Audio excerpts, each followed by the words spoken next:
You've got a president now very keen on implementing some tax reform. The White House is adamant that the White House is driving the train, in their words. How much of that would fall on the Treasury Department? And you've heard the reports, I'm sure, that offices are empty, positions are unfilled, nominees haven't even been named.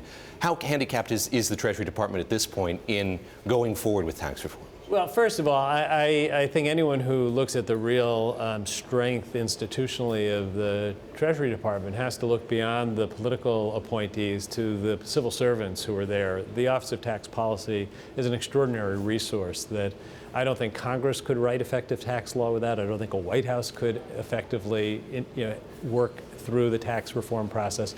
So the Secretary has an enormous resource available.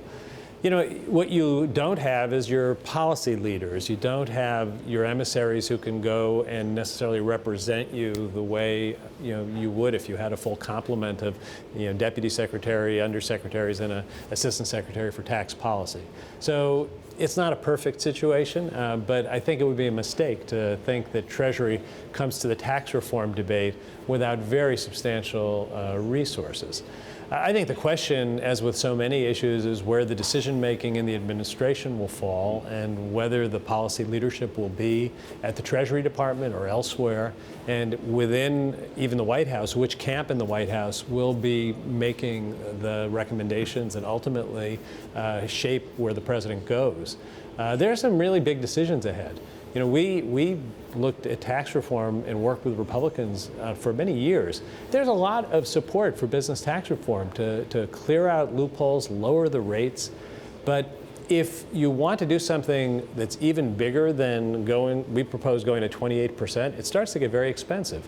So you've seen Congress looking at ways to kind of pay for going to a lower rate, things like the border adjustment tax, and that's very problematic, both in terms of policy and politics. So the first question is going to be, how big is it? Do they decide to do it on a revenue neutral basis? That means, do they pay for it? Or do they create a big hole in the deficit right as we're at the point where we ought to be thinking about what do we do when the baby boom retires in full force? I think it would be a big mistake to do a big expensive tax cut that isn't paid for.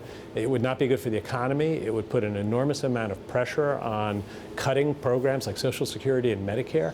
And I think the right answer is to stick to a paid for approach. I think you can get to a rate that provides real relief if you're willing to take on the loopholes and do it in a bipartisan way. What you can't do is hard things in a completely partisan way. We've seen that not just in the last few weeks, but over the last few decades. In 1986, we could do tax reform together because Republicans and Democrats insulated themselves from the attacks. It was called the showdown at Gucci Gulf for a reason. Yes. You know, it was Dan Rostenkowski and Bob Packwood going out with Jim Baker and saying, we're all together, which made it very hard for others to kind of pick it apart.